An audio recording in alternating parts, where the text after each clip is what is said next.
Happy Halloween! Ooh, spooky. Welcome back to another episode of the Rewind Rewatch Podcast. I am Joel. And I'm Andrene. And we are siblings rewatching 90s movies, recapping what we thought about them, different moments in the film that stood out to us, how well they've aged. At the end of this and every episode, we will give the film a rating from a scale of 1 to 5 rewinds based on how likely we are to rewatch this movie again. Yep. And before we start, this is obviously Andrene's favorite holiday. Yes. So we wanted to make sure that we were kind of staying within the theme. We got a lot of suggestions for different movies that kind of could have been aligned to this. Yeah. And I actually had the opportunity to pick the movie this time. So I'm sure you were probably a little bit nervous because you're like... I was. I'm not going to lie, because I was sitting here and I was like, so we got more suggestions in for Halloween picks. So like, and I'm like, it's going to come out on Halloween, so choose wisely. And you were like, okay, I'll look. And so I saw you like looking up titles and then like, trying to do a quick Google search to see what the plot was. Like, oh, this one sounds like horror, but like, oh, it's not actually really Halloween. All right, I'll skip. And you were... Yeah, there were a few that I was like thinking about because I'm like, this sounds like it might be a Halloween movie, but it actually ended up not being one.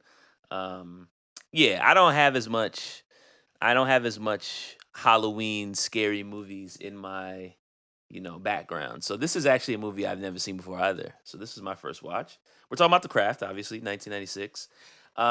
Before we, I guess, talk about this movie, what is it about Halloween? Like, why is it so coveted for you? Oh, Halloween, let me count the ways boy. In which I love thee. So for me, it's a number of things. First off, as everyone who knows me knows, I love horror. I love things that scare you. I like haunted houses, real, and also the ones that are like have actors in them. And also the idea that for Halloween... When you say real, you mean a house that actually has ghosts? Yeah. Oh. So you believe. You're not like, this is all a big joke. So, I think it could be possible. Like, I've never experienced anything haunting. Like, I've been to things where people say, oh, it's haunted, and I go, and I'm like, bro, there's nothing happening here. Mm-hmm. But I think it would be cool. To be haunted? No. To like, doesn't sound cool no, to me. not to be haunted, but like to go somewhere and like see like, see something float by or like that I can leave and then go home to my place. But like to see it and be like, oh, yo. You want to see like Casper. You don't want to see like Hereditary. Yeah. Right. Okay. Yeah. And of course with Halloween, you get to dress up in costumes. You get to, cosplay, if you will. It's just a fun time all around. And it's also during the fall, which is the best season of the year. So already there's so many things that are... That was the hottest take of everything you said. Because, Andrene knows I'm a summer person. So, yeah. We've had this debate many a time. Joel keeps his house at like a scalding, I don't know, what is it, 76 degrees? What is it? Scalding 76 in the middle of summer? I'm talking about in the winter. What do you put your... Well, it depends on how cold it is. Okay, what is it right now? It's the fall right now. Right now, there's nothing on. There's no heat, no AC, because it's cool. Yeah. What temperature do you like your house to be set? I'll put it this way. If I had my druthers... Oh, Lord have mercy. I mean, yeah, a comfortable in-house temperature is probably somewhere between 73 and 75. Yeah. Okay, so I keep my house at 69. Nah, that's absurd. No, it's comfortable. That's like the house in The Sixth Sense. So anyway, yes. So that's why I love the fall. It's nice and crisp outside. It's hot cocoa and hot toddies and sweaters and boots. Like it's perfect. What more do you want? Anyway, so we are talking about The Craft, and what is your history with this movie? I first saw this movie on VHS when I was in middle school at a sleepover at a friend's house. And I remember being very excited because... This seems like a really intense movie for a middle school kid. Yes. Yeah. It scared the crap out of me. Yeah. I remember being really excited to watch it. And it's like one of my friends didn't really want to. The other one was like me and really wanted to, so we watched it. And I remember in the middle of the night, I had to get up and use the bathroom. and I was a little nervous because This is also reminding me of The Sixth Sense. because my friend's mom was like very, very Catholic, and she had like multiple miniature statues and pictures of the Virgin Mary all over, like in the hallways, like crucifixes, like the intense ones with like Jesus on the cross with like blood, like intense ones. And I'm walking, and there's like candles. Intense Jesus. Yeah, I mean, it's not like like the G-rated Jesus where he's on the cross and it's like, you know what I mean? There's G-rated. The G-rated crucifix. There is. There is. The G-rated version of a man being murdered slowly as he bleeds to death. You know what I mean? Like the ones that just have him there with the nails, but like this one had like almost like the cut in his style. It was very like, come on, this is a lot. It was the hardcore DC Comics version. So DC Comics, Jesus on a crucifix was hanging up. They had candles everywhere, and I'm like running to the bathroom, and I could have sworn I saw like, something run by the side of my face, and in my head something went bump in the night. I kept picturing Nancy, like it's the part of the movie we're gonna get to where she gets up on like her tiptoes with her boots, and she's sliding across the room, and it just freaked me out. And I kept thinking Nancy was gonna like slide across the room and like come and get me. So yeah. I know we're supposed to do like the one sentence summary and talk about the cast. I kind of just want to jump right in, but I'll do the one sentence summary real quick. Okay. Or I think you have to do it, right? Okay, sure. 4 teenage witches summon a mighty power and must face the repercussions of the curses that they cast. Yeah. So I knew this movie. Oh, wait! Requested by. Oh yes, yes. Requested by. We got Ruby Rube, aka Rubik's Cube, and Straight Edge Dad. Oh, there we go. So yeah, shout out to Rubik's Cube and Straight Edge Dad. So yeah, like I said, I remember like hearing about this movie in theory. Mm-hmm. Like, oh yeah, it seems like a creepy movie. I knew Neve Campbell was in it. Yeah. These girls are doing seances or something. I don't know if I knew that they were witches, okay, but they were doing something with spirits, and they were holding hands and casting spells, and I knew one of the girls was black. I was like, oh, that's pretty cool. Yeah. But this Nancy chick, I think actually sitting down and watching the movie, what struck me immediately was how she was presented in comparison to the other two girls, Bonnie and Rochelle. Because they go to this Catholic school. They have uniforms. But Bonnie... I think we should at least say who these people are. Yes. Like, Bonnie is Neve Campbell. Yes. I don't know the other two people's names. Okay. Bonnie is Neve Campbell. We all know who she is. We've covered her a few times, so we'll skip over her filmography. Nancy is... Her filmography is Scream 17 times. It's more than that. And Party of 5. Okay. Shut up, Joelle. She was also in Wild Things. Anyway. Oh, yeah, she was in Wild Things. Yes, she was. Nancy is played by Fairuza Balk. And she has been in Return to Oz in 85, also American History X. Oh, my God. That movie is wild. In 98, and then Almost Famous in 2000. And then we have Rochelle, who is the black girl. She's played by Rachel True. And what's interesting to me about her filmography, or just her presence in Hollywood in general, is that she was in Half Baked in 1998. Oh, wow. And Half Baked Totally High in 2024, believe it or not. I never even heard of this movie. No, I don't think Dave Chappelle's heard of that movie either. Somebody might have a cease and desist coming their way. And then Half and Half, which is the TV show. Oh, yes. She's one of the stars of that show. Yeah, she's one of the sisters. I'm like, yo, I know this girl looks familiar. I never watched Half and Half, but I remember seeing like ads for it. It's okay. It's, yeah. Typical comedy. But I was like laughing at like the Half and Half versus the Half Baked. She got a lot of half titles. And then, I mean, she's also was in Sharknado 2 and 3. Okay. So that's her. And then the last girl, who's like the new girl who moves in, Sarah, she's played by Robin Tunney. She was in Empire Records. She was in Vertical Limit. And then lastly, I have to bring this up. She was in this movie called The End of Days with Arnold Schwarzenegger. And just really quick, the IMDb summation is, at the end of the century, Satan visits New York in search of a bride. It's up to an ex-cop who now runs an elite security outfit to stop him. So it's like Kindergarten Cop, but with Satan. With Satan. Okay. 1999, baby. All right. Well, so, Nancy. All right. So what I was noticing is that, like, they're in this Catholic school.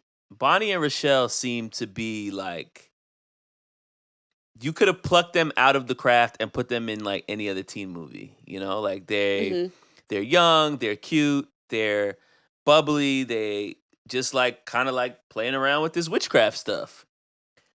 But Nancy looks like has something dark going on. Yeah. Her makeup is way different. The way her hair is a mess. She has like this heavy black eyeliner. She cakes on this like white stuff on her face. It looks like I don't even know. She looks whiter than like normal. Pale, pale.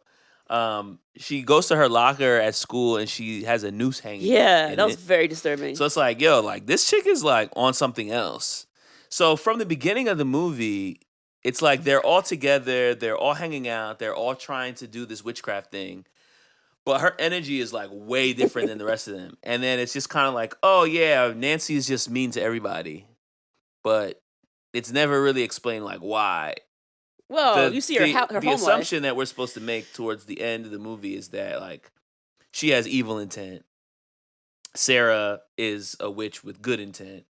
And Bonnie and Rochelle are kind of just followers. They're very much so followers. Well, I mean, so all the girls had like something they were working through. Yes. So.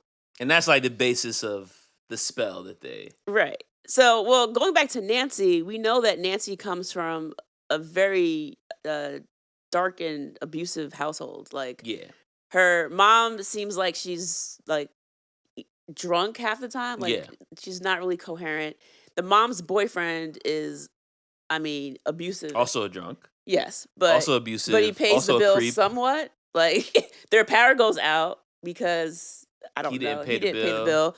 Their roof is leaking. It's raining a lot in LA in this movie, and his roof keeps leaking. He's like making. I couldn't tell. I wasn't sure where they were, and for some reason, I just assumed it was Seattle because it was always raining. Yeah, it's supposed to be LA. Okay, yeah, I didn't even know that.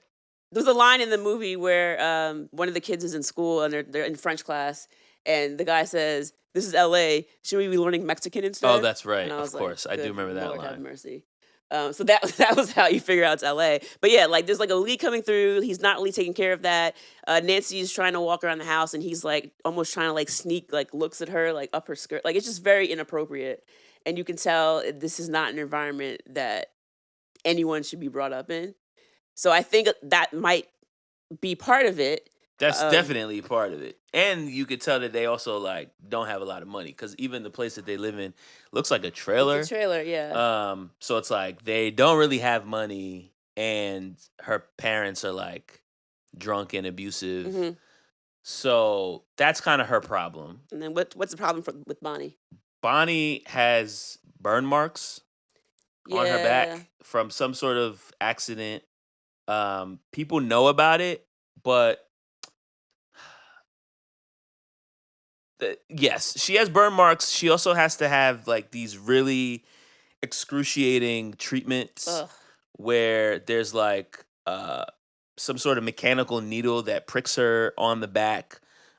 She's like screaming bloody murder through the treatment, holding her mother's hand. It looks really rough. So it looks like it's one of those things that's like very painful for her. So you see, like, she's always wearing, like a turtleneck underneath her, like, Catholic sweater. She wears her hair, like, combed down, almost covering her, her face completely. Like, it's almost like she's trying to shrink down or, like, dip her head into a turtle shell in some way. Like, she does not want to be seen if you notice her. Like, when she's out of school and she's with just her friends, she's way more expressive. Her hair is out of her face and she can kind of just be herself. But whenever she's in school, you can see that she's trying to cover up who she is. I didn't even put that connection together with her costume, but or her wardrobe rather. But that's a good shout. And then Rochelle. Rochelle is the black girl from Half and Half. Yeah. She's on the swim team, and one of her teammates on the swim team is like a blatant racist. This is Christine Taylor, I want to say her name is. Yes. From From Dodgeball. Dodgeball. And this is Ben Stiller's wife, right? Oh, maybe. I'm not sure. But I know she's been in a ton of stuff. Like she was in the Brady Bunch, Right. 1 and 2 movie, Wedding Singer, Zoolander 1 and 2. She also was on a couple episodes of Friends where she dated Ross and shaved her head. I remember when they went to that beach house and she shaved her head off because That's right. Rachel told her she would look good bald. So yeah, she plays like, the popular girl, the pretty blonde, and she's making comments like she's brushing her hair after swim practice, and she's like, "Oh my God, is there a pubic hair in my brush?" And then she's like, "Oh no, it's just one of Rochelle's." What did she say? Nappy hairs. Said one of nappy Rochelle's hairs. nappy hairs. I was like, that was crazy. Okay. And then she's like, "Yo, what's your problem? Why are you always starting with me?" And she's like, "I don't like Negroids." Yeah. Which was crazy. Like absolutely insane. I was like, "Yo, Like, what is going on?" Yeah.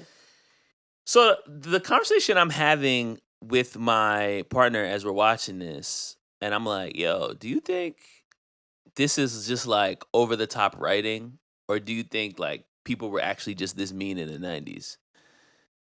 And she's like, "I don't know. Like people were actually kind of mean. Like I feel like people. I have a hard time seeing like a high school kid saying something like this. Certainly in LA, like maybe In the South. maybe in some place where there's like almost no black people, but like LA's not that place. But I just feel like, yeah, that would feel very ham-fisted to put in a movie now. Like where I would kind of be like, this doesn't feel This seems realistic. forced. But like, Well, yeah, I don't know. Like, do you think now- like kids were just meaner then?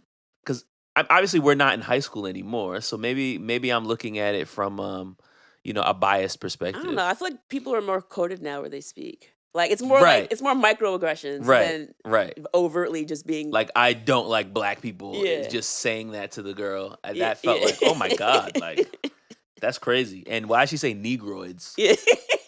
That's Yeah. wild. I thought she was gonna say Negroid, like Negroes, and then she said boys, and I was like, I don't like Negroes. yeah, and I was like Negroids. Okay, that was an interesting choice. But yeah, we can kind of talk about that later more in detail. I talk about the facts that might make a little bit more sense. But About Negroes? no, about the writing and like why the racism was kind of written in that way. Okay. But I kind of want to get on with the plot. We'll circle back. Yeah, so essentially the idea is that this girl from San Francisco moves to town with her father and her stepmother. Yeah. And she's new to this town. The 3 witch girls are trying to invoke some spirit that they Mano. worship, Mano. And they're like, "Yo, we need north, south, east, west. Like we need 4 corners to like really make this pop." They can kind of practice certain things, but they can't really tap into like the full strength of the power without a 4th. Right. And come to find out, the girl that moves to town is a natural witch.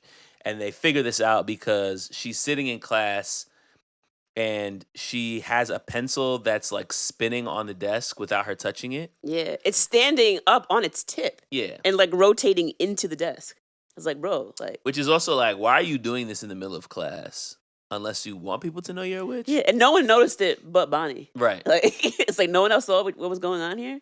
She's like, "Oh my God, we found her. We found the 4th." But then when she goes and tells Nancy about it, Nancy still is like mad dismissive of her. Yeah. And that didn't seem to make sense to me because like, don't you want this girl to join your clique?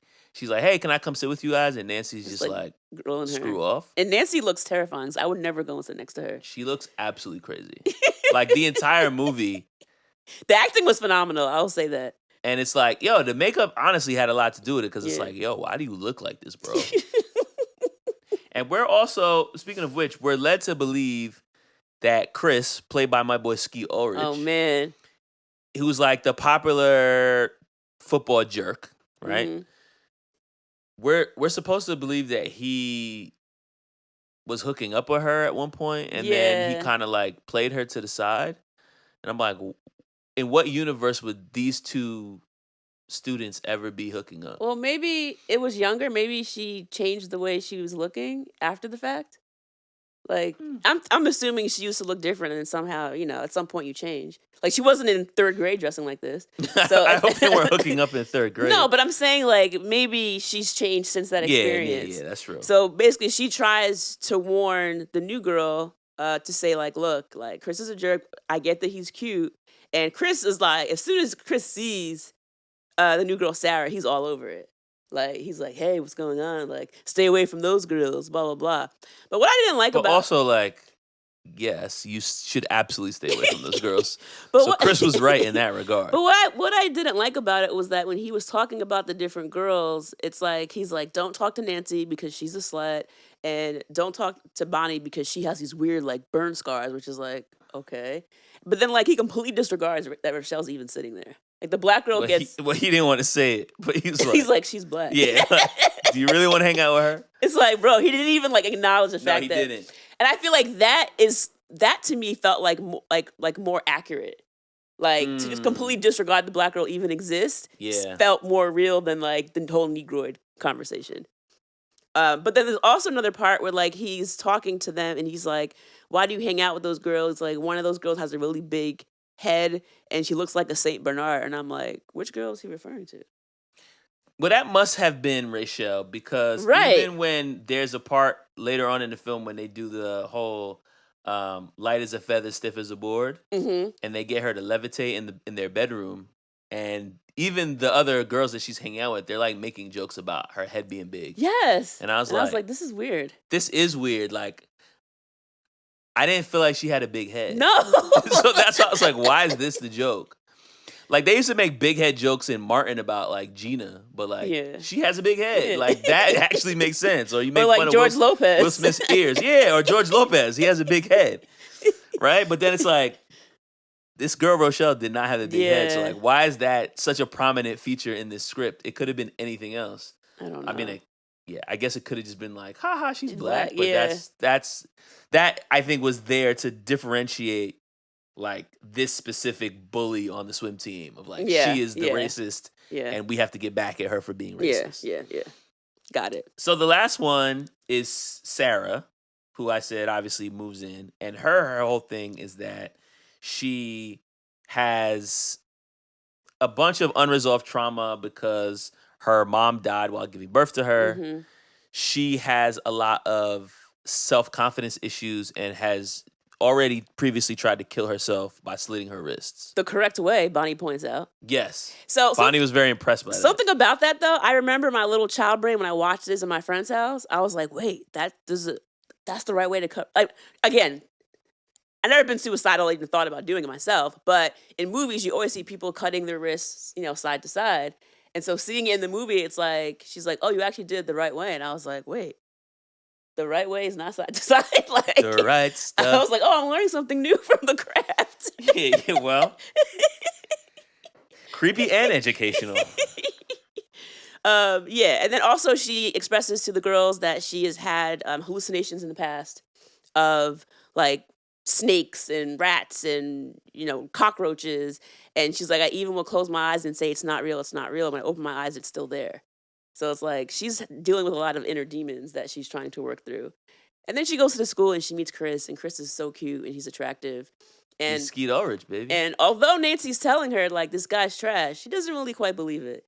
And she's like, I'm going to give this guy a chance and, like, see what happens. But it's also like, you are literally the creepiest person on this campus. That's fair. So why am I listening to you? That's fair. And this cute guy is also giving me energy. So this is the other piece, because when she hangs out with Chris, he tries to get her to come back to his house. She says no. And then the next day, Nancy and the other witches come up to her. They're like, yo, Chris been spreading this rumor that he slept with you. And me, watching this movie for the first time, I thought they were just lying to have her turn on Chris. Oh, okay. So I'm like, oh, like, this is actually, like, mad devious. Stir the pot. Yeah, I thought they were making it up. But then when she approaches Chris, he, like, completely plays her. Why'd you lie about me? Look, I don't want to go out with you again, okay? Please stop begging. It's pathetic. Like Yeah. completely like, why are I you don't talking want to to go me? out with you. Yeah. Stop begging. So I was like, oh, they were telling the truth. Yeah. So Chris is actually trash. And then this is the part that kind of confuses me because it's like, now you know that Chris is trash. And so now that they have 4 of them, they decide they want to, like, try to get this power of Mono. And her idea is, well, I want Chris to fall like madly in love with me. And I was just like, but why? Like, this guy's a jerk. If anything, I want to punish him. I want to hurt him. Yeah, that's what I thought it would have been too, but I think I don't know. I don't know. I feel like they was already doing the punishment for the racist girl. So maybe they were just like, yeah, we don't gotta need give to her do the something same else? thing twice. Well, nah, just to like switch up the narrative so that it's Yeah. not just like we're just torturing people for the whole film. Yeah. Although they kind of are, because he basically gets put under like a love spell where he becomes completely obsessed with Nancy to the point Sarah. with Sarah, yes, that's right. To the point where like he can't even explain it. He's like, yo, I just woke up one day and I just couldn't stop thinking about you. And Yeah. like it's not even based on logic, it's just based on how I feel. So, question, did you feel bad for him? No. I wouldn't say I felt bad for him. If anything, I felt bad for Sarah. Yeah. But no, I didn't feel bad for him. Because at first it was like innocent things, like he was carrying her books, carrying Bonnie's books, sitting next to them in mass. And then it was like, he just wanted to go out with her all the time. He kept calling her, showed up outside of her window at 3:00 in the morning. Like, I can't stop Right. thinking about you, blah, blah, blah. And it was kind of like amusing and funny. But then it's like, well, basically the whole movie is showing that like at first your dreams come true, but then it's like, there's a warning that says, if you whatever spell you put out into the world, like it comes back to you like times 3.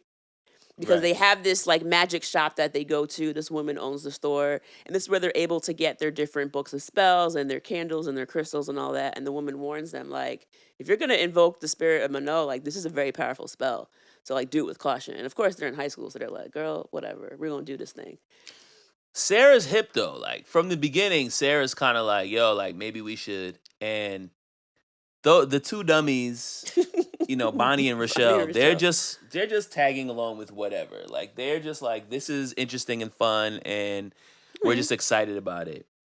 And Nancy from the beginning just has like ill intent. Like she's just like, she's alpha blood. I think the other reason why you can't feel bad for Chris is because he tries to rape Sarah. So okay. so that's also like he's not a good guy at all. And that's a part of it that I felt like kind of was like questionable to me in the sense that would that have ever happened had this love spell not been placed on him? And that's the part that like makes me feel like I don't really, you know what I mean? Because it's like I was thinking the same thing as I was watching the movie, but then I thought rape, as I understand it, is a power play. right. So being madly in love with someone would not make you want to rape them. So I think he's just a bad guy. Okay. Because you put someone else under a love spell, and where it's like you're gonna be madly in love with this woman, and they're not going to like try to sexually assault her. That's very true. I think I was just thinking like he was talking about how he couldn't really control like. I don't know. I just couldn't tell like how powerful this spell was. Like, was it taking over his faculties? I do think that that's what I didn't really understand. I do think that that's what the movie was trying to say. Of just like, you said you wanted this guy to like him, but now he likes you too much, and like you played like that's the whole point of the movie. Is like you wanted something to happen, and what you ended up getting was more than you wished for, and you played yourself. Yeah. And the only person that actually doesn't seem bothered by any of this is Nancy. Yeah. Who? Well, until the rape part, and then she's like, "Oh, I'm gonna get this guy." Because then when she finds out about that, she's like, "Oh, where's Chris now? I'm gonna find him." And then she goes to handle some business. All right, so let's talk about that. Let's talk about that because again, is Nancy upset that Chris tried to rape Sarah? Yes. I guess I'm also thinking on some level it gave her an excuse to terrorize this guy that she already hated. Right. But even like the way that she terrorized him was by making out with him as Sarah and then being like, surprise, I'm actually Nancy. Right. Like, And like they were 100% going to have sex. yeah, if Sarah had not walked in. Right. And then she's So- like, oh, you Ha caught ha me. ha. She's like, I'm "What a are you witch, doing in and so here?" is she. Yeah. And Sarah wasn't even mad at like the making out thing. She was kind of like, all right, you've terrorized him enough, let's go. And I was like, I don't think she was terrorizing him. She's about to have sex with him. She was actively engaged in foreplay. Like that's what was happening. So then, like, yeah, she gets up, and then, so once Chris realizes that it's actually her, he's like pissed off, like, bro, you're a witch, like, you know, get off of me, blah blah blah. And Nancy gets upset, and that's when she's like, no, like. He's like, I'm sorry, I didn't know it was you, like, I'm sorry. And then she's like, he's sorry. He starts going crazy. She starts shaking her head, like, mad fast. I'm sorry. He's sorry. Oh, he's sorry. He's sorry. He's sorry. He's sorry. He's sorry. He's sorry. Sorry, Mama. And then this is the part that, as a child, like, stayed with me. She, like, hopped up on, like, her toe points and starts gliding across the bedroom. And she, like, rushes at Chris so fast that she, like, pushes him. And he goes flying out the window. And he falls to his death during a house party. And it kind of goes back to your point in earlier episodes about how in these high school, college parties, people are just opening up their home for people to have sex in their bedrooms. Right. Which I don't understand, but Yeah, that's never been something that I've really been a proponent of. I don't even want my friends having sex in my bedroom. no. Never mind Some a stranger. bunch of people that I barely know who happen to go to the same school as me. So bizarre. Anyway. But speaking of Nancy killing Chris, she also kills her stepfather. That's right. Because That's right. when everybody else is saying like, hey, Nancy's whole thing is Sarah's whole thing is I want to be able to like love myself and get rid of this self-doubt, and I want other people to see me in a better light as well, including idiots like Chris. Okay. Bonnie's whole thing is I'm self-conscious because of my scars. I want to feel beautiful on the inside as well as the outside. So her scars get healed and everybody starts thinking she's hot.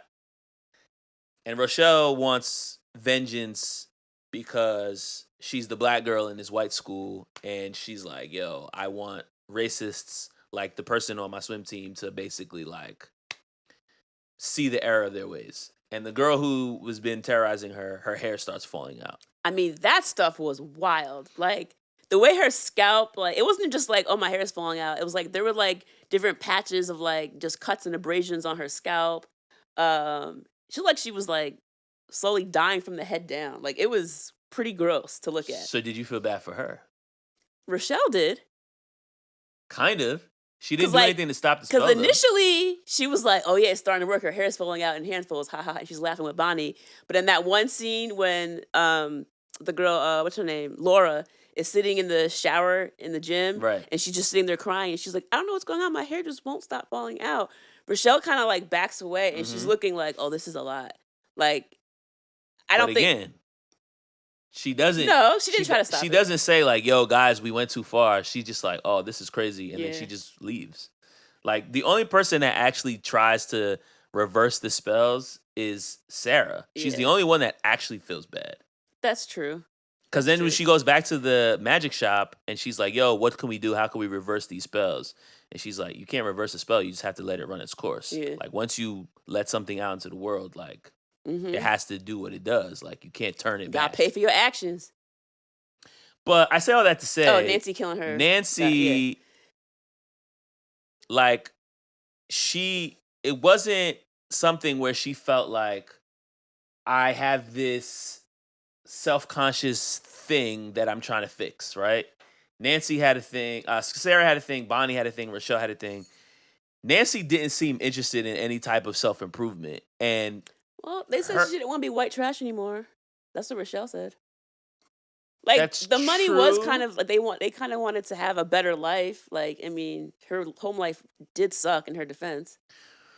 Okay, so basically, so you're saying that it wasn't so much about the spell killing the stepfather. It was more so the spell using the stepfather as a conduit to get them money.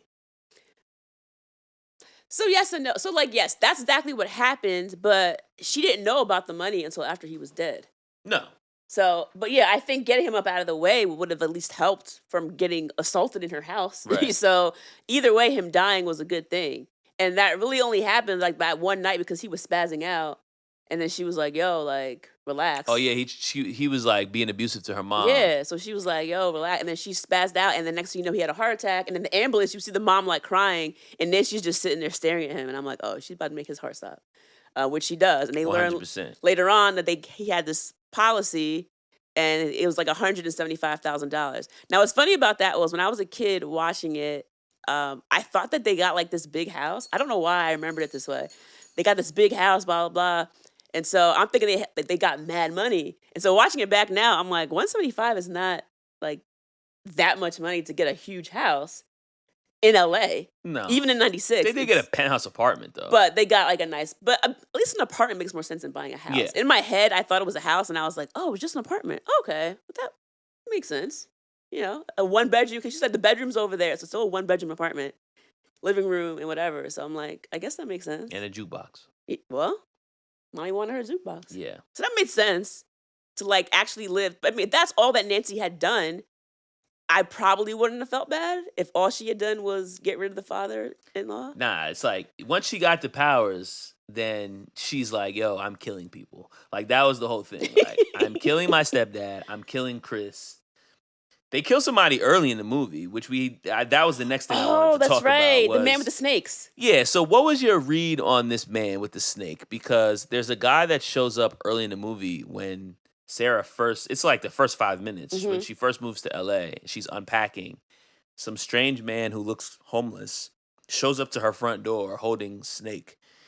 And he starts talking to her like he knows her about something. He's like, you want this snake? I found it in your backyard. And she's like, Dad. So Dad comes in and he's like, bro, get out of here. And the snakes are seen throughout this movie routinely. On their way to the home, as Sarah is traveling with her parents in the cab, we see like a snake on the side of the road. Like there's snakes everywhere. Mm-hmm. And then later on, after she meets the girls, they decide to hang out after school. They're walking down the streets of LA. The same man is there holding a snake. And he starts calling out to her. And he's like, wait, come here. I have a message for you. And she's running away. She's terrified because, a strange man is following you. And then she runs out into the middle of the road. She crosses the street. And she and all her friends start thinking, apparently at the same time, like, he's going to get hit by a car. And, of course, that's what happened. He gets hit by a car, and it's over for him. I forgot about that death. So, yeah, the death early on is what kind of brings them together. Because it's like, oh, we got this power. Yo, that scene was crazy. I do want to talk about the man with the snake, but the reaction to seeing someone get run over by a truck and like literally gets hit by a car and then the tires run over his head. Yeah. And they run away and they run into the woods and they're all like giggling like, ecstatic. Did you see that? That was amazing. Did you think it? I was thinking it too. And I was like, yo, what? Like you just saw a man get run over by a vehicle. And his head got smashed. And they were like smiling and laughing and high-fiving. And that's why at first Sarah was kind of like, Sarah, you thought it, didn't you? You thought it. And she's like, I mean, like, I was thinking, like, I want him to leave me alone. And then Nancy's like, well, don't feel bad about it. He was going to hurt you. We had to do it. So it's like, even then Sarah was still kind of like, I'm not really sure we should be doing this. But Nancy was like, nah, like, he deserved to die.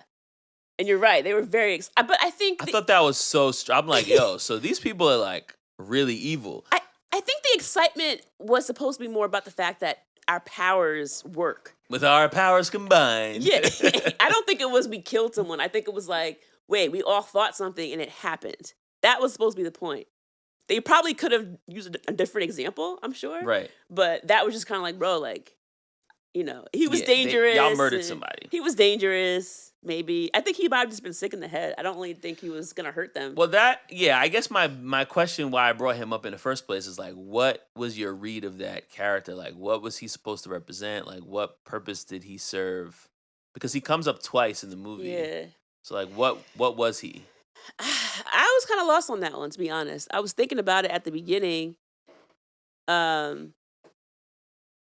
But By yeah, the end of the film, he's kind of a non-factor. right. And I thought he was going to be like a recurring theme, but he dies in like the first 25 minutes. So I'm like, oh, I guess not. I don't know. But I mean, if I were to venture a guess, maybe he's supposed to be like symbolic of like impending evil and like the connection to snakes, because at the end of the film, when Ooh, the other there's snakes. when the other three witches basically turn on Sarah, they start terrorizing her in her dreams. Mhm. They start causing her to have those hallucinations again, and they cover her entire house Oh, that scene is epic, in man. like snakes and worms and spiders and rats.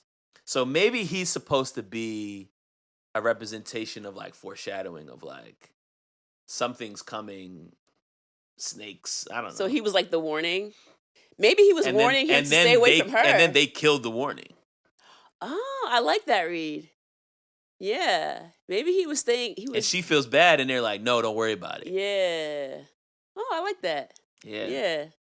Dang, these girls are evil.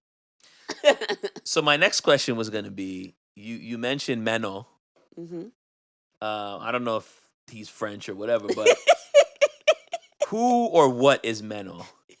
So Because this is a central part of this movie. yes. So in the film, they describe Menno as. So they start to talk to Sarah after this death happens. Their girls are super excited, and they're like, "Yo, now she must be the fourth. We can call the four corners. We can now, invoke Menno. Like, it's gonna be great." And so Sarah asked, like, "Yo, who is this Menno character? Is he some kind of god?" And they were like, "What?" They were like, "No, Menno is older than God. Menno is everything. He's the trees, he's the air, he's the water, he's the galaxy." Basically, they said if God and the devil were playing football, Menno would be the stadium they're playing in. Mm. I was like, oh, Bars. snap.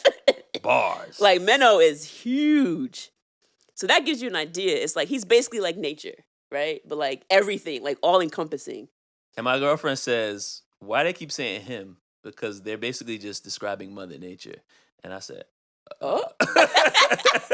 The patriarchy. I was like, actually, that's a great point. The patriarchy came into the craft. Oh no. But nah, I mean, I thought that was a great point, because it is like the way that they were describing him was like he is the nature and everything around us. Yeah. But invoking the spirit of Menno allows us to then manipulate basically the world around us. Mhm.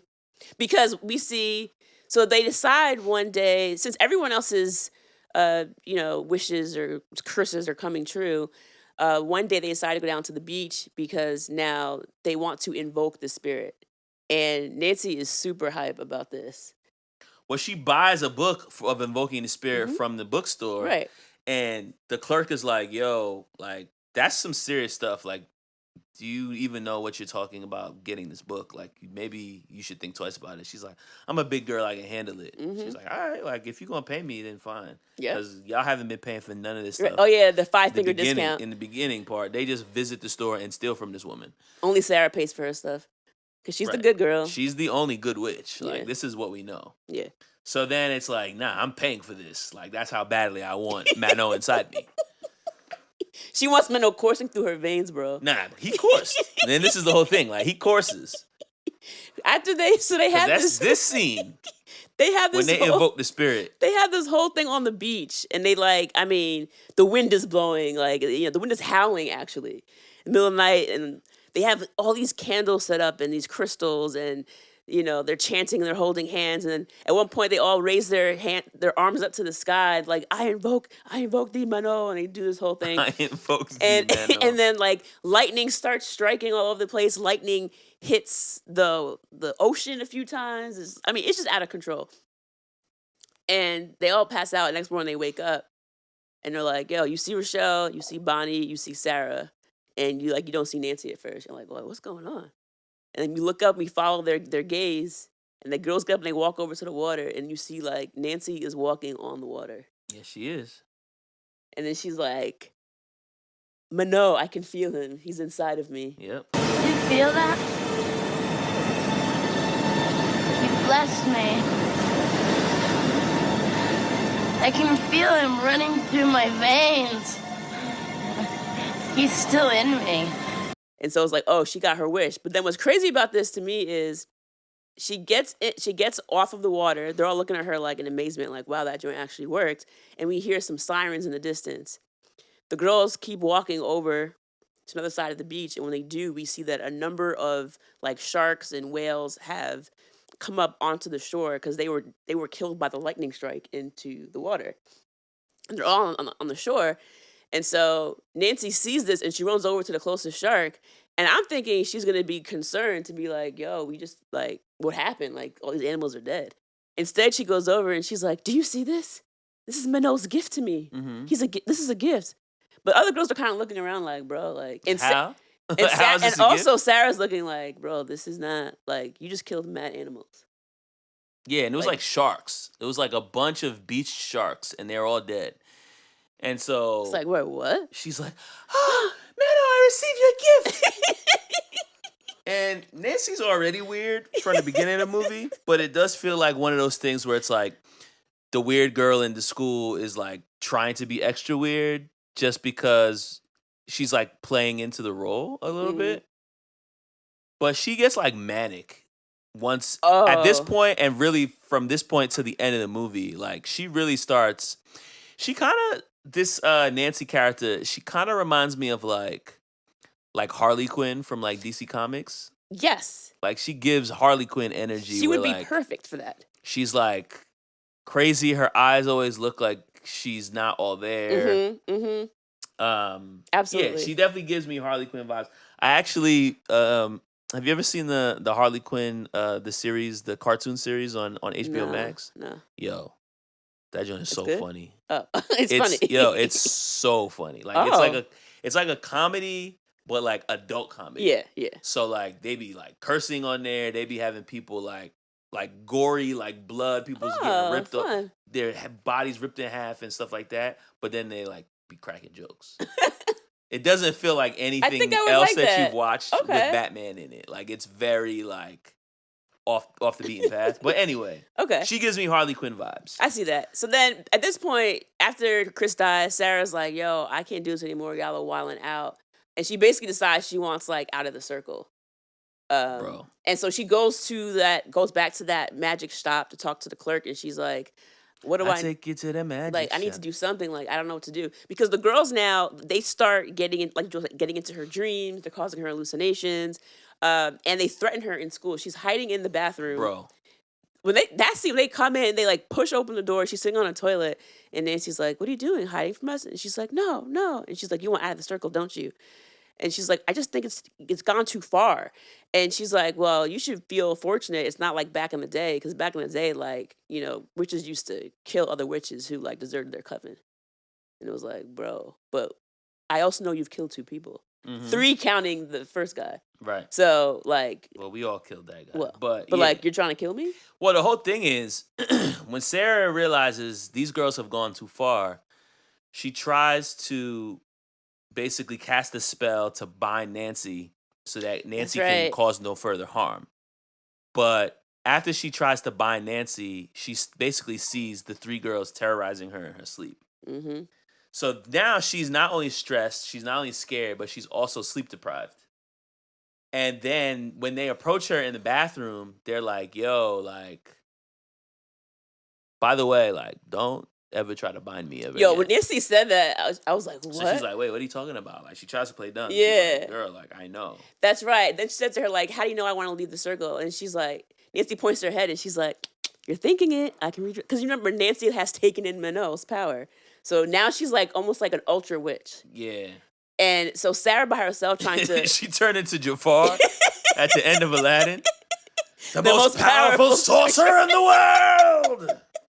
She did. So it's like her trying to like... So Jafar invoked the spirit of Manon. So Sarah trying to bind her by herself is like, you're not... I think she had the other 2 girls with her, and they all tried to bind Nancy, I think they would have been a little bit more successful. But her by herself, it just wasn't strong enough. So the lady at the shop tries to tell her, like, you need to take Minot's power into you to be strong enough to fight them. But see, in Sarah's mind, she's thinking Minot was an evil spirit because she's like, well, Right. Nancy took in Minot and look what happened. And so the store owner basically was like, Minot is not an evil power. It's because like you can take the magic and do good with it. And because she's a good witch, she would be basically stopping Nancy from doing all of these harmful acts. So Right. she's trying to tell her, take him in, but it's like she starts to do the spell at the shop, but then this huge like ball of like fire comes into the store, and she's like, it's Nancy, she knows I'm here, I can't. So she runs out, and the lady's like, wait, finish the spell. And she's like, I can't. But this is the whole thing, right? It's like you're scared because Nancy is terrorizing you. And of course, that would be absolutely Oh, yeah. terrifying if you're being terrorized by a witch that's invoked the spirit of basically Mother Nature. She can't escape this. This girl's in her dreams. Yeah. Freddy Krueger. But I think at this point, yo, you actually can't do this on your own. That's so the wouldn't you thing. stay and at least you have the support of the witch shop clerk? Yes. That's what I was thinking. But then it's like, yo, you're running home for what? Like, to an empty, dark house. Yeah, Because like- your parents aren't there. and she ran all the way. So then it's like, hey, you could have just got like hit by a car on Yeah. the way running home. Because now you know you have 3 witches after you. Because the other two people are just gonna follow whatever Nancy says. So it's like, bro, and the why? woman who runs the shop is clearly a witch. So then Yes, it's like, at yes. least you have another good witch on your side, bro. Like, Yeah. and she already don't like these girls because they be stealing from her. So Right. she's ready to get them out the paint. They're putting her livelihood in danger. She's in the red every week because of the girls. Yeah, she doesn't support female business. Women own businesses. They're not supporting. Yeah, I couldn't understand that. I was Bad like, feminists. why am I running out? Why am I running out of this? So she goes back home, and now she's freaking out, and she's like yelling. She's like, Dad, whatever the dad's wife's name is, I don't know her name, but he's like, so and so, Dad, where are you? What are you? It's dark in the house. Of course, it's raining again. It's always raining or drizzling. And then the phone rings, and she answers it, and it's Nancy, and she's like, oh, hey. She's like, oh, they're not home. Your parents went back to San Francisco. They figured you ran away, and so they went to go look for you. And then she's like, sorry to hear, but you might not see them. You might want to turn your TV to channel whatever. So she's like, what? Turns on the television, and it's the news. And it's a news report showing that the flight that her dad and his wife were on has crashed. They're talking about the black box to see what went wrong. And there have been no survivors. So now she just crumbles to the floor as anyone would, because it's like, bro, like, y'all killed my parents?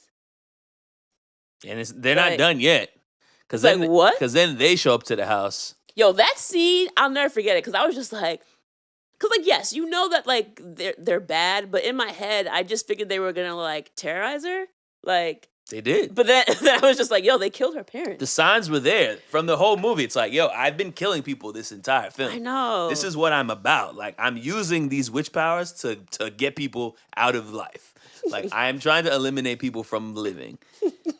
This is what Nancy's on. Like, so she's actually, because a lot of times I feel like in these movies where you have like the goth chick or the misunderstood girl in the high school movie, it's like, as the movie goes on, you get to know her, and then it's like, she's actually not that bad. She's just Yeah. misunderstood, and actually she has Yeah. a really good heart. Mhm. And this movie was the opposite. of You're that. right. This You're movie right. is like, oh, this person that people don't really trust and they don't really like her, she's actually just as bad as everybody thinks. if not worse. If not worse. And like actually a danger to Yeah. everyone around her, especially if she doesn't like you.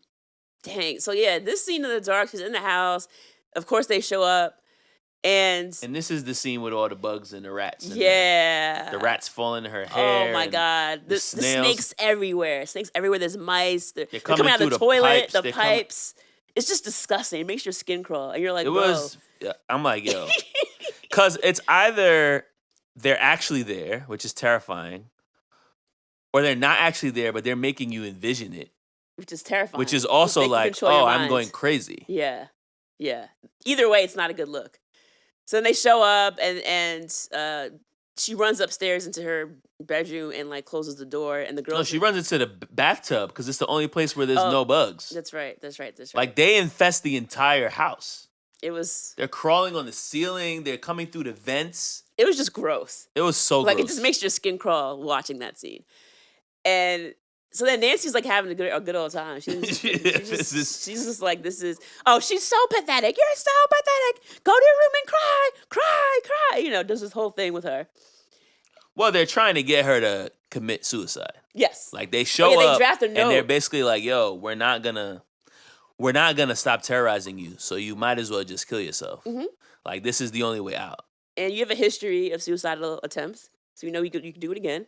And they wrote a note that said, like, I'm sorry for Chris or something. And then, so they're going to pin Chris's murder on her. Mm-hmm. Have her kill herself. Nice, neat bow. And also, it's like your parents are dead, so what do you have to live for? Right. Oh, she also said to her that, which I think was, like, really messed up. She says to her... Oh, about the mother? You killed your mom coming out of her. Now, that is really special. I was like, good God. Nah, she's diabolical. Like, how do you say that to someone? This is one of the worst characters we've seen on this podcast. I can't think of anyone worse. Yeah, she might be worse than your girl from Jawbreaker. Yeah, Jawbreaker's bad, but that girl was pretty bad, and Jafar's also pretty awful. If we're just talking about characters, her and Jafar are pretty neck and neck. Actually, they're both psychopathic. Oh yeah. So Sarah's trying not to harm herself. So she runs away from the girls. And at this point, she's trying to figure out what to do. She's in her bedroom because you see a picture of her mom. It's like the only picture that she has up. And in the picture, you see like a breeze blowing. Like the grass is moving. And her mom's hair is flowing. And it's like, oh, some kind of witch stuff is going on. And then she's like, what do I do, Mom? What do I do? And her mom's like, look within yourself. The power is within yourself. And basically, it's like, yo, just invoke Manon. Like, what are we waiting for? Like, you have, like normally I wouldn't suggest doing this, but in this situation, girl, please invoke. Become the most powerful sorcerer in the world. You need Manon because you can't do it by yourself. You do need Manon. So she went ahead. She finally, does the whole thing. And when she does this is when it starts to get litty, because Nancy sends Bonnie and Rochelle upstairs. She's like, go see what's going on up there, blah, blah, blah. And Nancy is so unhinged that at first Rochelle doesn't want to go. She's like, no, you go up there. And she's like, if you don't go up there and get her down, like I'll basically kill you the way I would plan on killing her or something crazy like that. Like, yeah, she threatens her with a knife. She threatens to slit her throat. It's like, bro, what? And she's like, all right, fine. It's like, this is your friend? It's like, maybe you should stop hanging out with Nancy. You think so? That could be. But you probably can't. Yeah, you can't. She's got Manon coursing through her veins. You're stuck. So they start. I can feel it in my veins, she said. That was the most bugged out line, man. I was like, oh my God.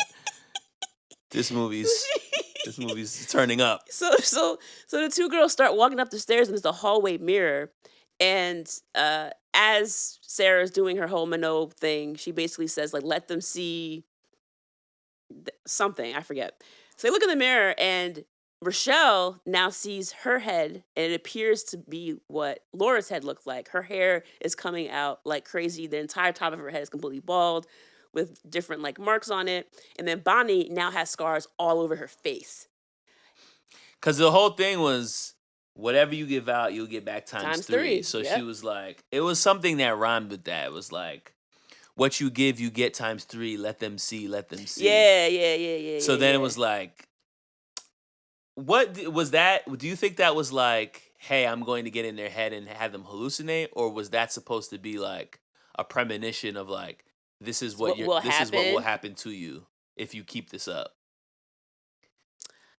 It might be, because theirs was the only one that didn't really go wrong on them. Because if you think about it, like, Sarah's was the first curse that worked.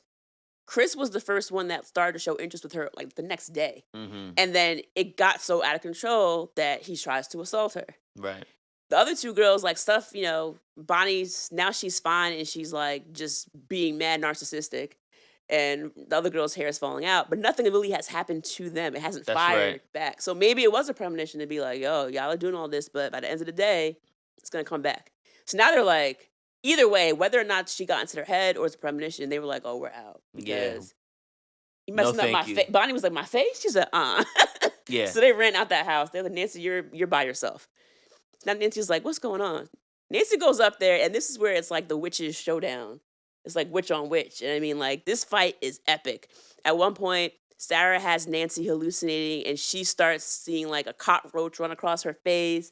Then her fingers turn into snakes, and the snakes are like all in her hair. There's like maggots coming out of her mouth. Like it gets really gross. Yeah, but witch off. Yeah, it really is. It kind of reminds me. There's an old cartoon of like the Sword in the Stone, Mm-hmm. and there's like I believe they do have a witch off. they have a witch off on that cartoon. I don't know why it reminded The me of fat that. woman. Yeah. Versus Merlin. Yes. Yeah. Yes. That's a really underrated Disney cartoon, by Yeah. the way. If you haven't seen Sword and Stone, Check it out. if you have Disney Plus, fire that up. Yeah. But yeah, it's also the fact that this is a little bugged out because at the end of the movie, she finally invokes Manon to be able to battle Nancy. Mm-hmm. But the last time she tried to invoke Manon, Nancy recognized it and basically like interrupted the Stopped her. seance. How come she didn't? Because this time maybe her mom was helping. So Her her dead mom was a mom. witch. Yeah, because remember the lady at the store said like, remember she had like a ring from her mom or something, and it was like, the lady at the store recognized it and was like, your mom, like she was a witch, like that's why you're a true witch. Right. She was a natural witch. Yeah, natural witch. The other three girls may were have like, practiced. They practiced witchcraft. Right. But she didn't have to practice to do things. Yeah, because because remember, there's there's a couple of really cool scenes where like, she's sitting around with the girls having a sleepover, and they're like, "Show us what you can do." And at first, she like changes her eyes from green to brown, and they're like, "Contacts could do that." Well, That's this not a was big the whole deal." thing, right? And I was gonna bring this up later after you finish with the okay. recap, but well, yeah, I guess just the end of this movie before we get to the magic stuff, because there's a bunch of magic stuff in this movie that I wanted to talk about a little bit. Oh, okay, So, okay. yeah. But yeah, so basically they have this witch off. And it gets to the point where she tries to bind her again. And she's Mhm. like, yo, I'm going to bind you so that you can cause no further harm. Right. And she's like, girl, do you know who I am? Mano. Like, you big bad witch, I'm big bad witch too. Yeah. Right. So come on, let's go. And she attacks her, like jumps at her across the room, pushes her against the wall, and tries to kill her by like having a dresser come and slam crush her against the wall.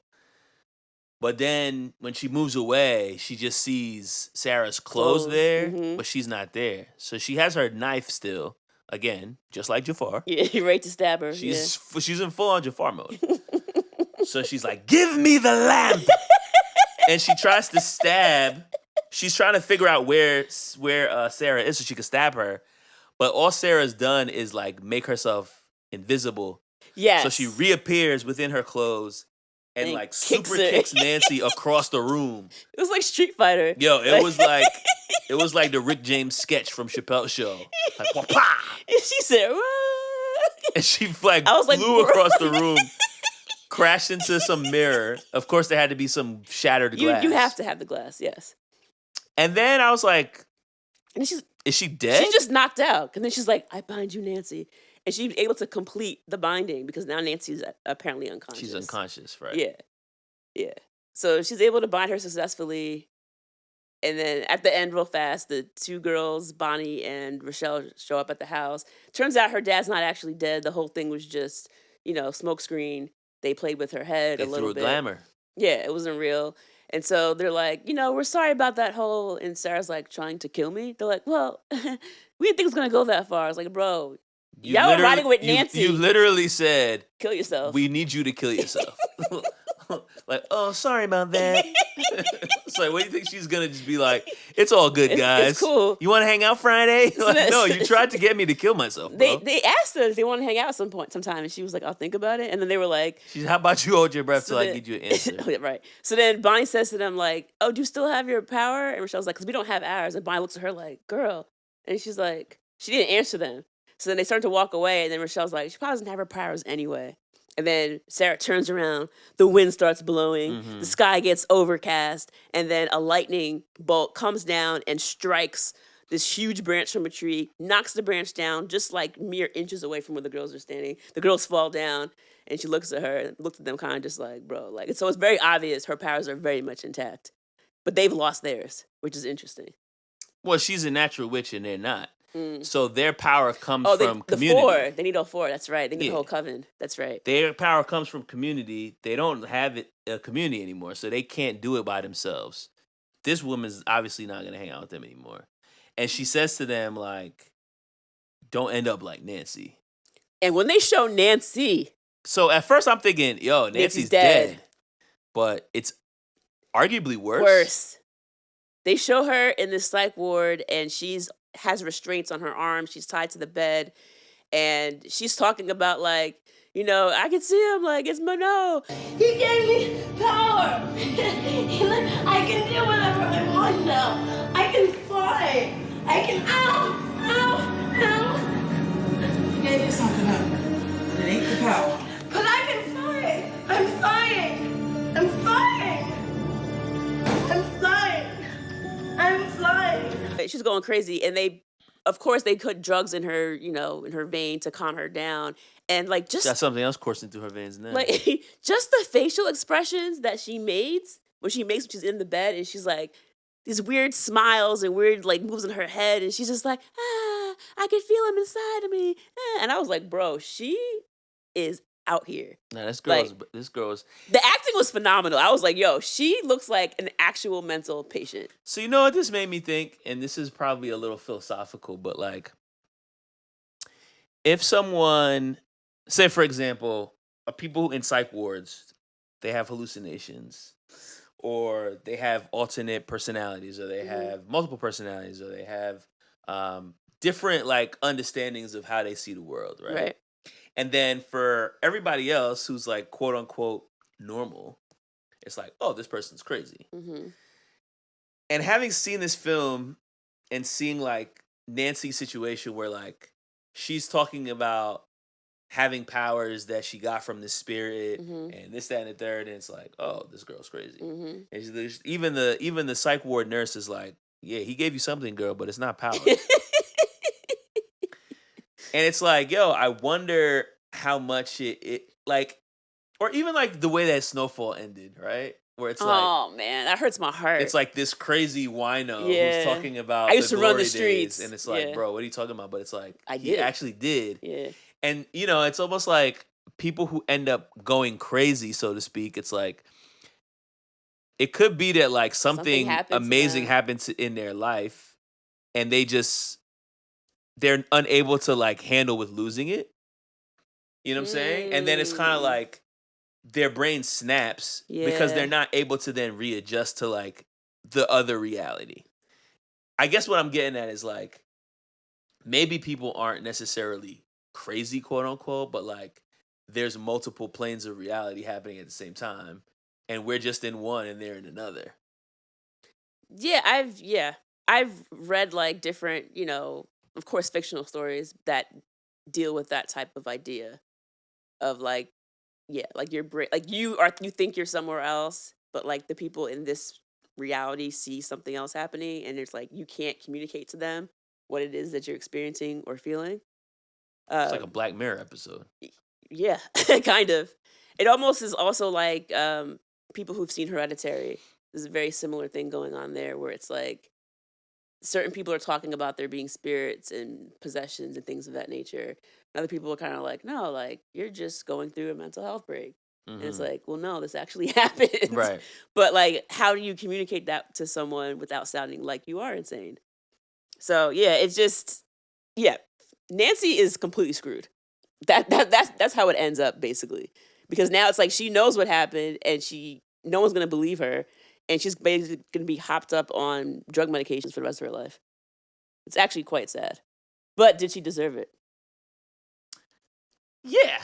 Yeah, she murdered mad people. So, like, last week we talked about aliens and, like, whether or not, you know, we believed in them.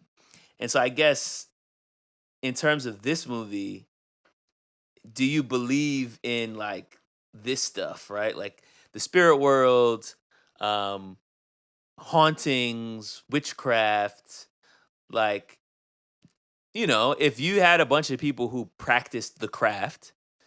There are people that practice the craft. Do you think they can, like, cast spells and affect the physical world by controlling the wind and making things spin and having seances? I just feel like there's so much that we don't understand. Right. that it's I couldn't say like a hard, bold, underlined no, because like I don't know, Right. like I've never experienced anything like that. I've never seen anything like that, so I could say based on my experience, I haven't seen that. But there are people who would tell you otherwise. Who would Right. say like, oh yeah, I did this. But I mean, I think that I mean, again, like the Wiccan religion is a religion. Like there are people that practice this. Right. And I'm actually going to talk a little bit about that in relation to this movie.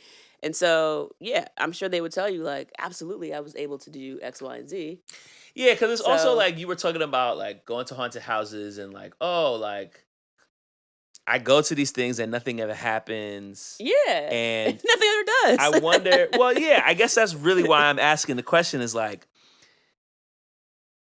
do you feel as someone who likes the horror genre, who's somebody who likes things that are creepy and weird, like, do you feel like it's more attractive because you don't really believe it? Or if you really did believe it, that it would actually be like too real and you wouldn't like it?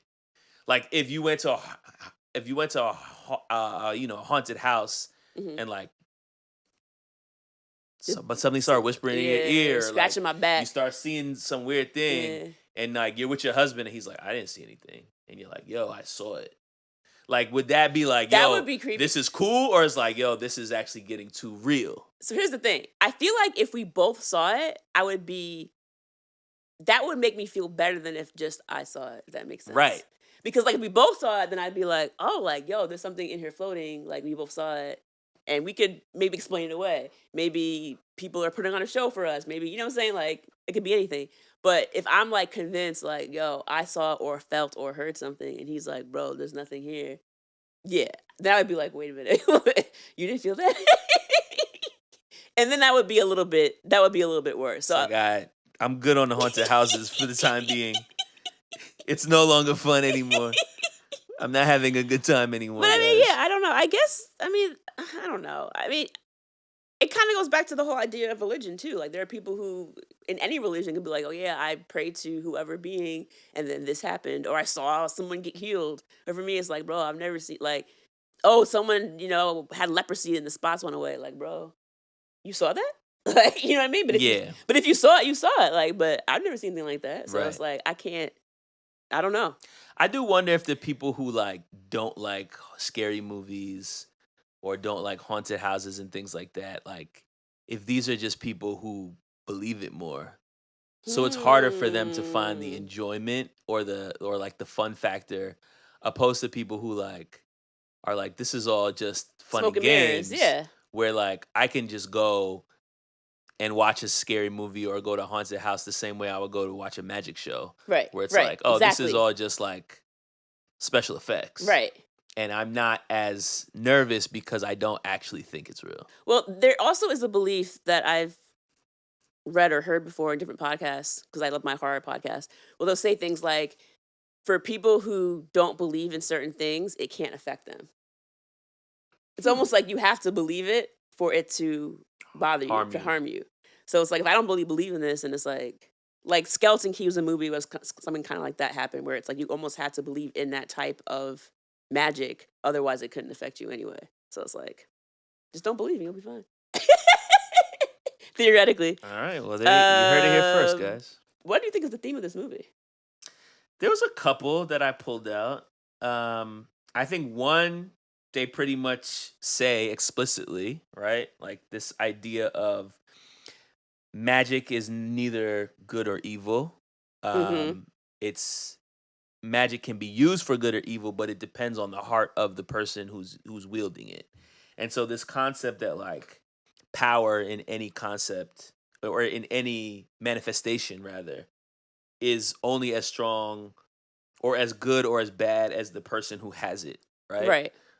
So if you think about like political power or wealth or influence, like all of these things can be used in different ways, but it's just how powerful it is or how good or how bad it is just based on who has it and how they decide to use it. Right. Because Nancy didn't ultimately end up with more power than Sarah. She was just using it for bad. And Sarah is like, I'm a witch. But at the end of the movie, you don't feel like she's gonna terrorize the town because she has good intent. So it's like Exactly. you're not. If she's in the psych ward and Nancy has the power, you're like, oh, this town's screwed. Oh yeah, the Like, world. she's gonna ruin the world is entire world. screwed. Absolutely. So I think that was it. And then like on a really basic level, it was kind of just like the idea that, good always wins in the end. Because this was at the very, very, very basic level a story of good versus evil. Yeah. And they're just using these teenage girls as a conduit for this like larger message of like, don't be a bad person. Yeah.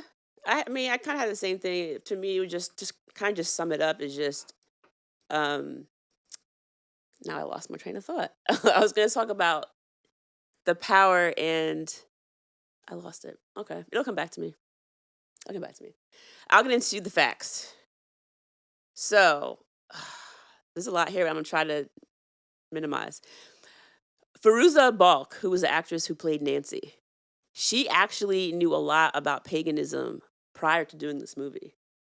And she would use her knowledge to improve the scenes and to make the characters more believable as witches. She actually has also bought an occult shop, per an interview that she did on CBS. I actually watched a good portion of it. And it's funny because like she's so like funny and light and like laughing in the interview, and I'm like, bro, that's Nancy. Like that girl's a witch in real life, bro. But yeah, she's into like a lot of like the paganism type thing. During the I guess the shooting, She wasn't acting.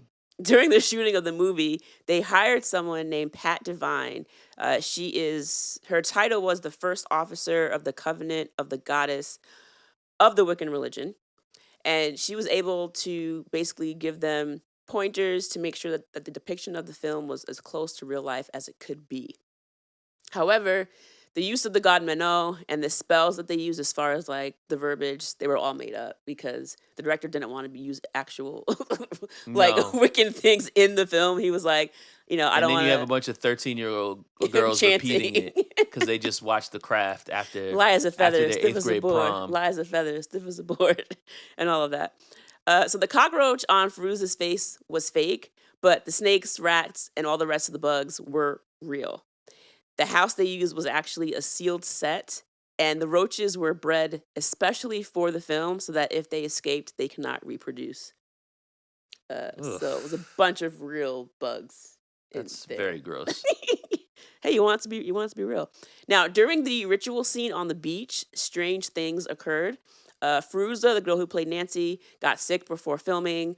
The lights went out. The altar apparently was washed away. The director. That's Mano. He's like, y'all playing around. Y'all, this is not Hollywood. The director said that whenever they would get into the invocation, the surf would rise higher, and then whenever they stopped chanting, the surf would go back down. See? But playing with fire. But the actress who played Sarah, Robin Tunney, said that there was a natural explanation for everything that happened, and like basically y'all are wilding. She doesn't believe. She's like, no, they're just like Sarah. She was like, yo, this is not actually a real thing. Now Sarah believes. Sarah was like, y'all are wilding out.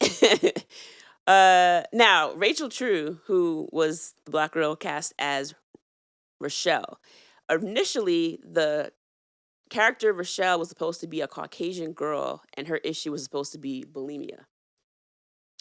But when Rachel went in and auditioned for the role, they were like, oh, like, she's a really good actress. We want to cast her. So they changed it from bulimia to, like, basically she's just black.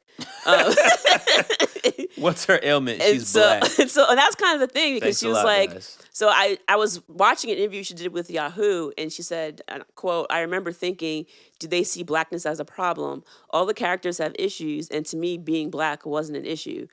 The way other people treat me for being black is the real issue. But once I really thought about it when I got older, I realized it's a good thing that they have it in there. We came out in a time where we had things like The Cosby Show, where nobody ever mentioned racism. And here was a movie that tackled it head on. I do think it's interesting, though, that the other three characters never say anything about it. Not one of them is ever like, too bad that she's racist towards you. And then she said, I don't think they would do that today.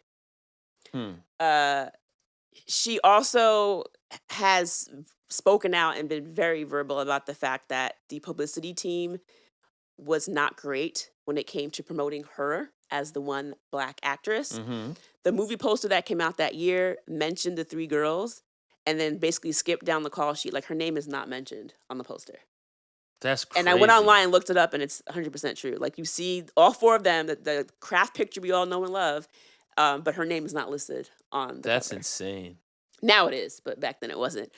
She also talked about being, like, excluded from a lot of different publicity events, and the castmates didn't understand. Like, she'd bring it up and be like, bro, how come I wasn't included in this? And they're like, well, you're not as famous as we are, so, like, and it's like, bro, like... Only Neve Campbell was famous. Well, at the time, Robin Tunney was in Empire Records in 95. Nancy Downs had been in Return to Oz, which is not, but either way. These are bad excuses because the whole thing is like, it's a movie about 4 girls. Yeah. So you really can't promote this movie with only 3 of them. That's insane. Like, that's blatant racism. But she did say that as far as, like, being on the set, she was told by, I guess, the powers that be that, like, to stay away from Fairuza, who plays Nancy, because they were like, because she's a witch. She can get... Bro, I heard the facts. Yo, you just said it. Fairuza, don't come for us. They said stay away from her because she can get away with things that basically you can't. Without saying, like, because you're a black girl. But they were like, yo, like, she can do what you can't, so, like, stay away. But just to clear things up, she did say that right now she and Fairuza are actually really close. They're actually good friends. And that she said that Neve Campbell being on the set was actually super friendly, and she was the one person that was, like, her friend on the set. So shout out to Neve Campbell for not being a racist. But again, she wanted to clarify that the castmates never said anything disparaging to her. It wasn't that. It was more like the execs. Oh yeah, it wasn't the girls there. The promo team. But she said after the fact, it was like, bro, like, this is not right. So she's spoken out a lot about it, and, like, now it's like the craft, like, everyone knows who she is. But back then they were like, yeah, just these 3 girls and then some black girl is in the movie. So I'm thinking about how throughout the movie they do these different magic spells, and I'm also thinking about, like, the way the movie's shot and some of the music choices. It is still very much like a 90s teen movie. It's just a creepy movie. But I imagine a big part of the target audience would have been teenage girls. Absolutely, like me. And so they're, with the exception of Nancy, like, the rest of them are, like, attractive normal girls. Yeah, looking. There's a lot of scenes of them just, like, being friends together and making jokes and hanging out. And I think from the fantastical perspective of it, it's like, yeah, you're getting these girls to watch this movie, but then how can we make it not like every other teen movie? Well, they could do magic stuff. Right. So there's a variety of, like, scenes. And then we talked about one where they did the levitation. Yeah. There's the scene where she shows them how to throw a glamour, which is like, how can I change the way I look? She changes the hair. her hair. That was She really changes cool. her eye color. And I thought these scenes, like, kind of stood out a little bit because they felt like the fun side of, like, an otherwise very dark movie. Yeah. Where you could still show this clip on, like, Jay Leno, or you could like talk about it on TRL and have girls interested in watching it without them being like, oh, I invoke the spirit of Manon. Like, you're not gonna get that, so you go to a movie theater. But just thinking about, like, the way that this movie would have been promoted in 1996, this was teenagers were a big audience for film. I think way more than they are now. You don't see a lot of teen movies anymore. And we've already covered, like, 10 of them. And there's still so many on more. this podcast. Yeah. Like, they were a big part of the 90s, and I feel like that was intentional in terms of, like, adding those funner scenes to kind of give people something a little bit different. So I just wonder, especially as you watched it in 8th grade, like, how those scenes sat with you, and, like, especially if you're watching it with your homegirls, like, if you remember that at all. Again, so I was at a sleepover watching scenes with them being at a sleepover. Yeah. So it's like, like, this is like, we're sitting here eating popcorn, and it's like, and also it kind of brought some levity to the film. Not levity, but, like, relief, because, like, I'm not afraid of, like, anything coming out of the screen in these scenes. So it's like, oh, it's just fun, and, like, they're talking about trying this thing. And it's like, my friend jokingly was like, "You guys want to play that game?" And it was like, "No, we're not gonna try to lift one of our friends up using the spell." But also, I think like Well, that's because you didn't have the books. You didn't. There's also only 3 of us. It wouldn't see, have it's worked. not gonna work. But the movie also helped make like goth fashion a thing, because although they were wearing like Catholic, uniforms, it was still very like punk rock and very cool. And the director said that he wanted to get away from like the pointy hat and the broomstick look of witches. Wicked. And he wanted the girls to look like they were in The Cure. That's what he said. So he wanted that kind of cool like punk look, which they completely pull off. Like, the poster is like one that you don't forget. It's just like, it just looks mad cool. It's like, oh, they're witches, but like they're cool witches. So speaking really fast about the rating, this is an R rating of a movie. The rating was supposed to be PG-13, which allows one F-bomb, believe it or not. Which I think that's when Sarah approaches Chris after he lies about her in school, and then he like pulls her off, and then she's like, "F you," and walks away. So it would have been PG-13, but the ratings board automatically gave R ratings because it dealt with black magic and teenagers, and that's per E! News. Well, the movie explicitly says that there's no such thing as black magic, so they should have took that into consideration. Well, all right, The Craft. I think it's time to do our rewatch ratings. I think you should go first. This is your first watch. Yeah, I'm not prepared. Oh, okay. Do you want me to go? Yeah, you go first. I haven't figured out my rating yet. I usually try to think about it, but I haven't been. I love this movie. I do. It's very nostalgic for me. I remember being creeped out as a kid, but also excited by it. And then there is the idea of differentiating between, again, like using your magic for good versus using your magic for evil. So it's, and Nancy gets her comeuppance at the end in a very harsh way. And at the end, the good overall wins. And I think that it's just a fun ride. There's no part of this film where I felt like it was lagging. And this is almost 2 hours. I mean, it's a little more than, it's an hour and 41 minutes, so a little bit over an hour and a half. So it's a nice sweet spot. Yeah, it moves pretty nice sweet well. spot. And it's like the things just, it keeps coming, it keeps moving, and I was enthralled the entire time. Yes, there were some things that I guess didn't age well, like talking about trying to learn Mexican, but Negroids. Yeah, but even that was like, it was made to be a point. And I think even when the guy says learning Mexican, someone corrects him and says, "You mean Spanish." Yeah. So it's like, even they were like, all right, like, you're a dummy, but they corrected it. Yeah, it was good. They had, I'm glad that part was taken by Rachel True, so she was, able to come in and represent for black girls, black actresses out here, and she's, still a voice. So yeah, I'm gonna give this 4.5. Wow. I love it. Wow. I love it. I know it's high. I love it. Very high. I love it. I thought this was good too. Like, it's a different type of movie. Like, it's different than most horror movies because it's kind of a teen movie, but it's also different than most teen movies because it's witches casting spells, and it's darker than like a Hocus Pocus. Yeah. Which has witches casting spells, but it's obviously a way more lighthearted film. Like, this is not a movie I'd recommend you watching with your 10-year-old. So, yeah, it lives in an interesting space that I don't really know. I can't think of any other movies that I would really even relate it to. And so I think that alone gives it pretty good rewatch value because it's kind of just lives in its own world. Yeah, I think in terms of did it age well? Sure. I think for the most part, like you said, there were a few moments that didn't age well, but I think they're all kind of just like overt attempts to show the good guys and the bad guys, as opposed to like something that doesn't age well that they're playing for laughs. Like, it wasn't really any of that in this movie. Yeah, I would watch this movie again. I want to say 3.75. Ooh.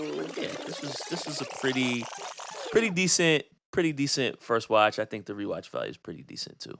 Happy with your score. You're not a big horror movie fan, so the fact that you gave it almost a 4, that's saying a lot. Yeah, it had some good stuff in it. And I also think like whenever you're dealing with magic, it's more captivating. Just because you're like, wait, what's happening here? I enjoyed it. All right. Well, you guys know what to do. Hit us up. Continue to let us know what movies you'd like for us to review. And just another point, make sure they are 90s movies. Every once in a while, I'm getting requests for movies that are like 2000, 2001. And like, we just cannot do 1988. it. Yeah. Did we get any of those? I feel like we got one or two that was like a little too early. Oh, yeah. I mean, as much as we might like to do it, we just cannot do it. It has to be in the 90s. So please make sure you're checking out those dates of release. You have strict rules here, people. And again, make sure you're telling people about us. Tell us to give us a listen, and then send us an email at rewindrewatch1990s@gmail.com. And if you're planning to dress up for Halloween, then send us your photos. Ooh, yeah. I definitely want to see Halloween photos. Maybe we'll post them too. Yeah, that's not a bad idea. All right, y'all. Later.